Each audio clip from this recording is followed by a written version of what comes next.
आज टीपू सुल्तान को भुला दिया गया। आज टीपू सुल्तान को तारीख से अलग करने की कोशिश की जा रही है। आज हमारे तमाम नायकों को तारीख से अलग करने की कोशिश की जा रही है और कहीं ना कहीं मुल्क अजीज के अंदर कुछ तथाकथित लोग हमको विलन बनाने पर उतारू है। वो चाहते हैं कि हमको विलन बनाकर पेश करे। वो हमारे उन कैरेक्टरों को तारीख से हटा रहे हैं जो हीरो है तारीख के अंदर। उलमाए कराम थे जिसने रेशमी रुमाल की तहरीक चलाई, वही उलमाए कराम थे जिसने जो तो खिलाफत तहरीक चलाई। सैकड़ों वाकयात है किताबों में दर्ज। अगर कोई गांधी होता तो मैं समझता हूँ मणिपुर का फसाद रुक गया होता। अब मदरसे के अंदर ये बात कर रहा हूँ, ये बात समझ के लीजिए, क्योंकि गांधी को महात्मा बनाने वाले उलमाए कराम, गांधी को हिंदुस्तान लाने वाले मुसलमान हैं। जी ने कहा था कि अगर कोई हुक्मरान चाहिए तो उमर जैसा चाहिए। गांधी जी ने कहा था मैं इनकलाब हजरत हुसैन से सीखता हूँ। इन बातों से हम सिर्फ खुशफहमियों का शिकार हैं। गांधी जी जिस मकान पे रुके वो मकान मुसलमान का था, उनका मेजबान मुसलमान था और गांधी जी के साथ पत्थर खाने वाला, लाठी खाने वाला साथ में मुसलमान था। हर साल की तरह इमसाल भी हम जश्न आजादी मनाने के लिए जमा हुए हैं और गुज़िश्ता 76 सालों से हम जश्न आजादी को मनाने के लिए हम हमारे अजदाद जो है तो जमा होते रहे हैं। मुझे याद आता है 1947 का 15 अगस्त कि जब दिल्ली में प्रिंसेस बाग में पहली बार जश्न आजादी के तौर पर तिरंगा लहराया गया और हिंदुस्तान की तारीख में पहला मौका ऐसा था कि लाखों की तादाद में भीड़ इकट्ठा हुई। ऐसी भीड़ इकट्ठा हुई कि जो मंच लगाया गया था मेहमानान के लिए वो मंच भी भीड़ में कहीं गुम हो गया। मेहमानान के लिए जो वाइसराय थे, जो इस वक्त इस मुल्क के अंदर अपनी जिम्मेदारियां अदा कर रहे थे, वो भी स्टेज तक नहीं पहुंच सके। उनको अपनी गाड़ी में ठहर कर जो है तो झंडे को सलामी देनी पड़ी। तो एक ऐसा जश्न आजादी जब मना है, जोशो खरोश के साथ मना है, और जब हम उस जंगे और उस जश्न आजादी के वाकयात जब बुजुर्गों से सुनते हैं तो वो ये कहते हैं कि एक रात पहले पार्टीशन का दुख हुआ, हमारे घरा उजड़े, हमारी बस्तियां उजड़ी, हमारे खानदान उजड़े, हमारे रिश्तेदार दूर हो गए, हमारे अहले खाना दूर हो गए। जो हिंदुस्तान में थे उन्हें पड़ोस के मुल्क में जाना पड़ा, जो पड़ोस के मुल्क में थे उन्हें हिंदुस्तान में आना पड़ा। लेकिन इन तमाम अफरा तफरी के बावजूद जब 15 अगस्त 1947 को प्रिंसेस बाग में हम सब जमा हुए तो हम वो रात के हादसात को भुला चुके थे। जबकि आग ठंडी नहीं हुई थी, उस आग से धुएं उठ रहे थे, लेकिन इस आजादी का जश्न ऐसा था कि हम भूल गए कि हमारे साथ रात में क्या हुआ है। हमारे घर उजड़ गए, हम भूल गए, हमारे बच्चे मारे गए, हम भूल गए, और जो है तो औरतों की इस्मतें लूटी गई, हम भूल गए, क्योंकि वो जश्न आजादी का जोश इस तरह से था। जब हम अपने बुजुर्गों से सुनते हैं तो वो ये कहते हैं या वो ये लिखते हैं कि इस तरह से लोग झंडा वंदन के बाद, और जब झंडा वंदन हुआ तो पहले अल्लामा इकबाल का कलाम जो है तो प्रिंसेस बाग में पढ़ा गया, सारे जहां से अच्छा हिंदुस्तान हमारा, और उसके बाद वंदे मातरम पढ़ा गया। और ये दोनों तराने होने के बाद जो लोग एक दूसरे से गले मिले हैं वो ये कहते हैं कि हम एक दूसरे को जानते नहीं थे, हम एक दूसरे को पहचानते नहीं थे, लेकिन हमारी खुशी इस बात की थी कि अब हमारा वतन आजाद हो गया है, हमारे पैरों से जो है तो गुलामी की जंजीर टूट चुकी है।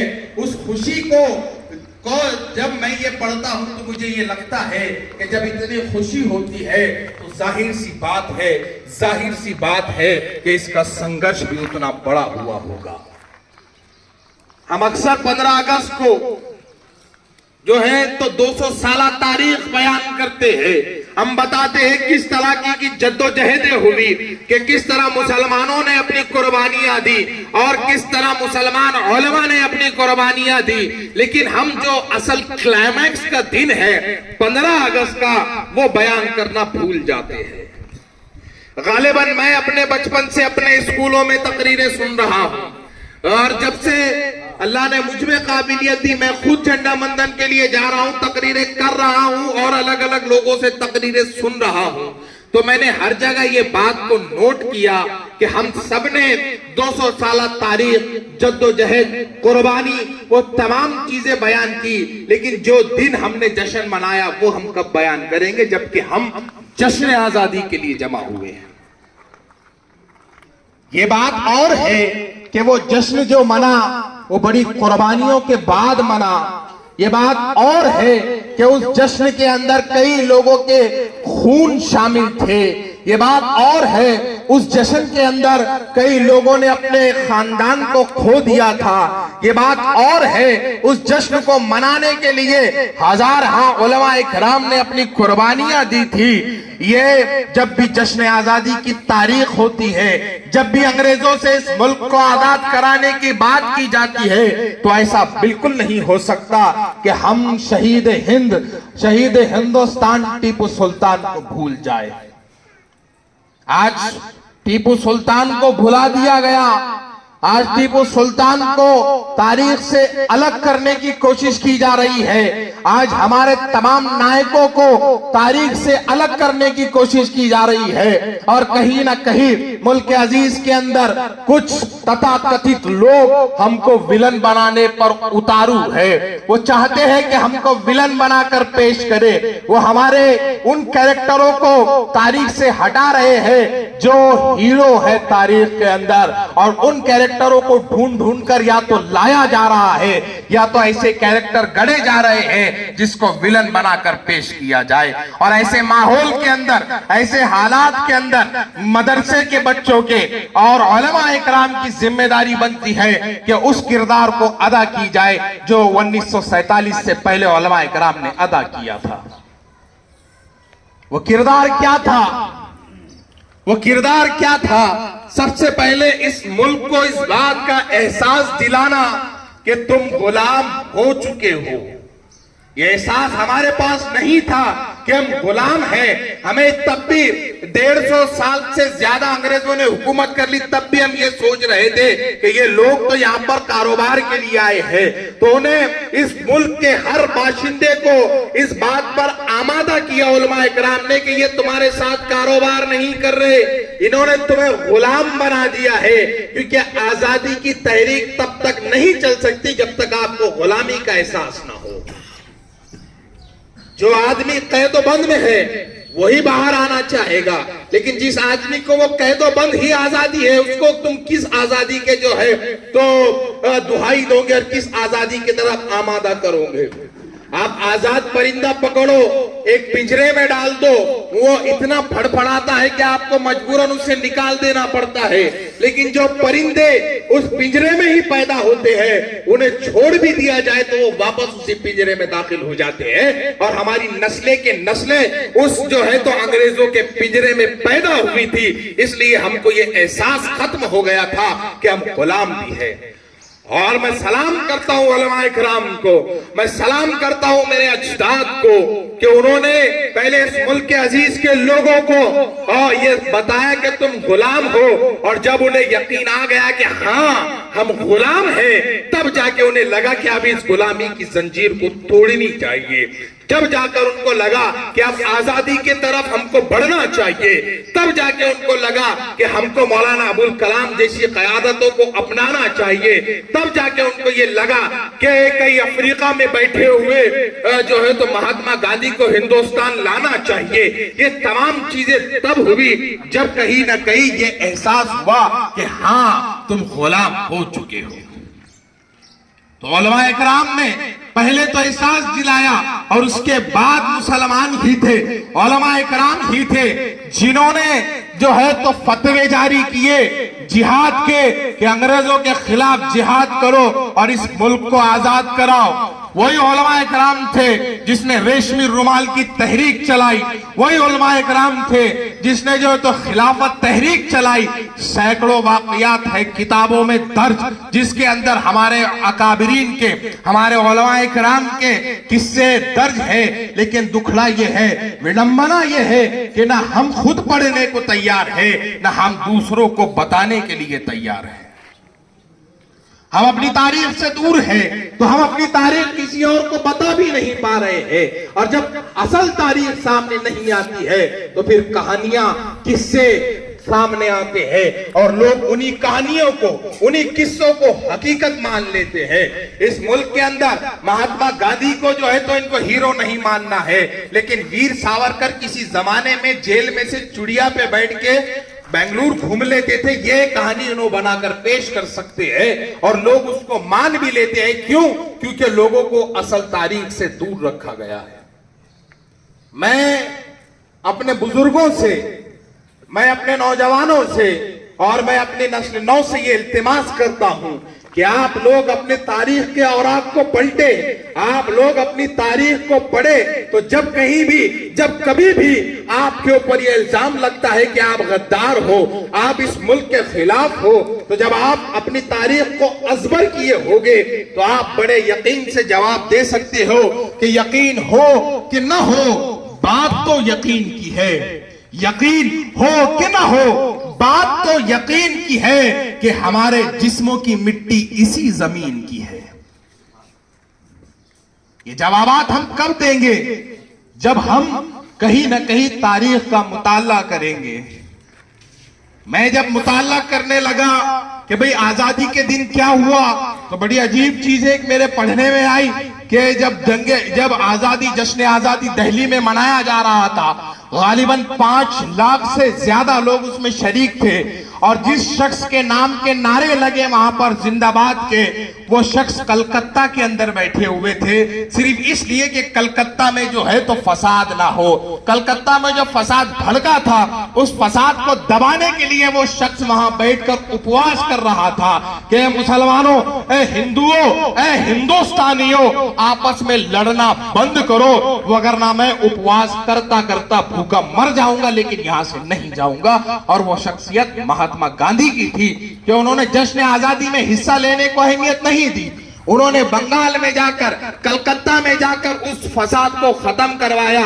और जब ऐसे हालात के अंदर, जब मेरे आंखों के सामने से ये तहरीर गुजरी, तो मेरे सामने अचानक मणिपुर का वो नक्शा आ गया और मेरे जहन में, मेरे दिल ने एक आवाज दी कि इस मणिपुर, ये मणिपुर भी है। तो जाए मणिपुर करे कोई, तो जो किसी एक जो है तो मकान पे रुके, दिन रुके, बेटी के लोग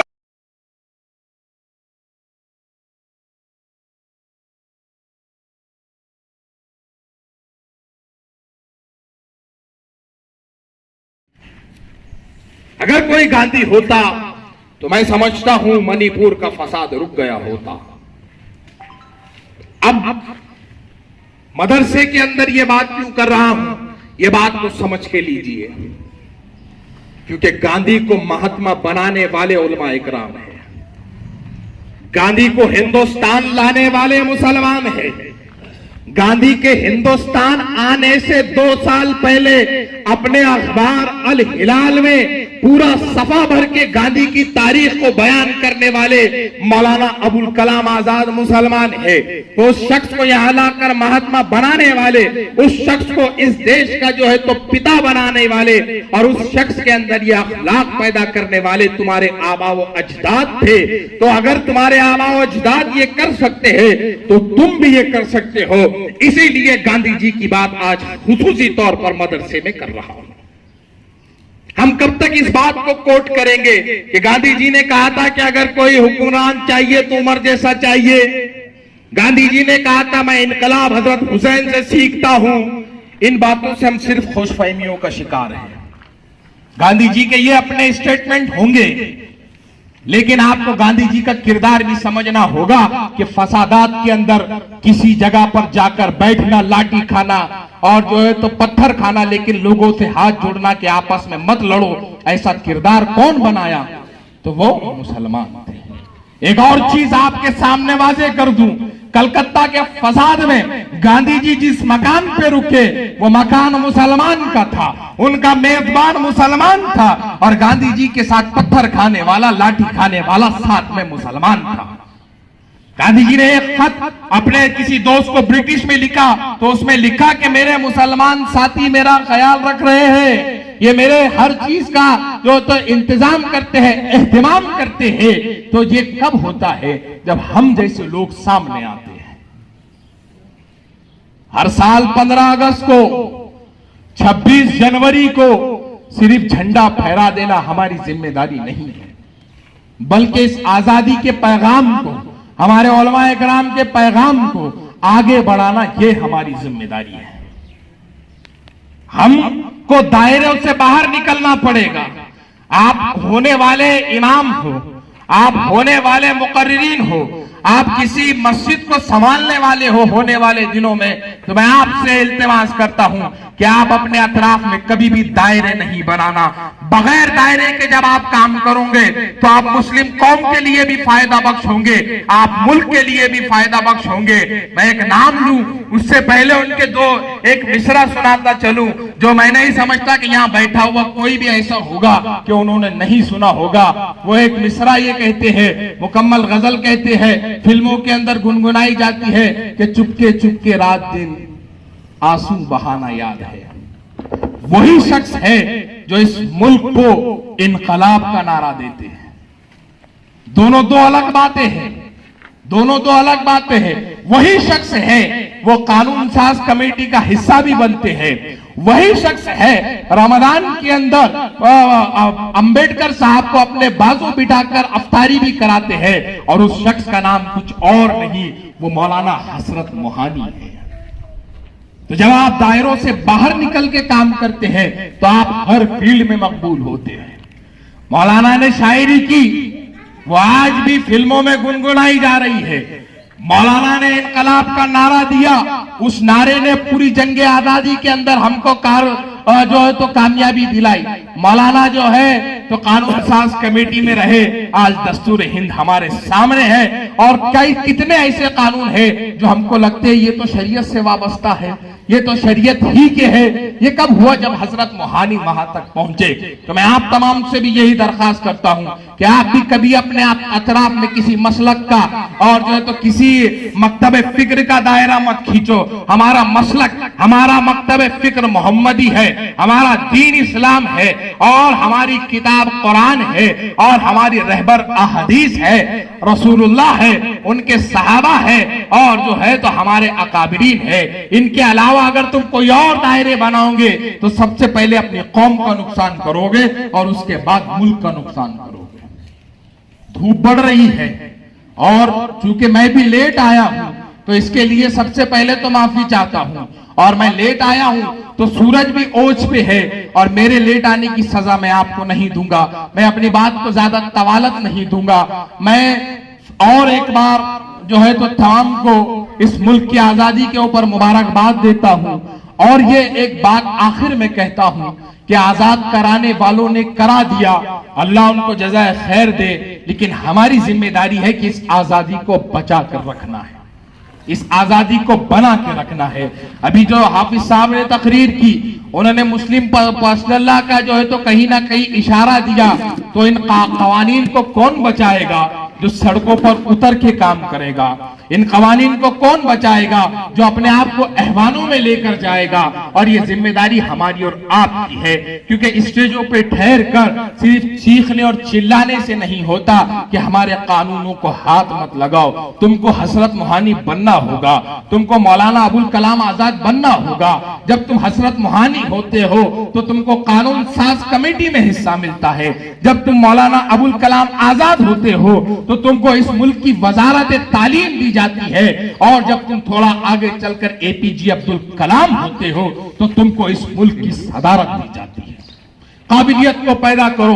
काबिलियत अपनी जगह खुद बनाती है, काबिलियत अपनी जगह खुद बनाती है। भीख मांगने से कुर्सियां नहीं मिलती। जब तक अपने अंदर काबिलियत पैदा नहीं करोगे आप कहीं भी जगह नहीं बना सकोगे।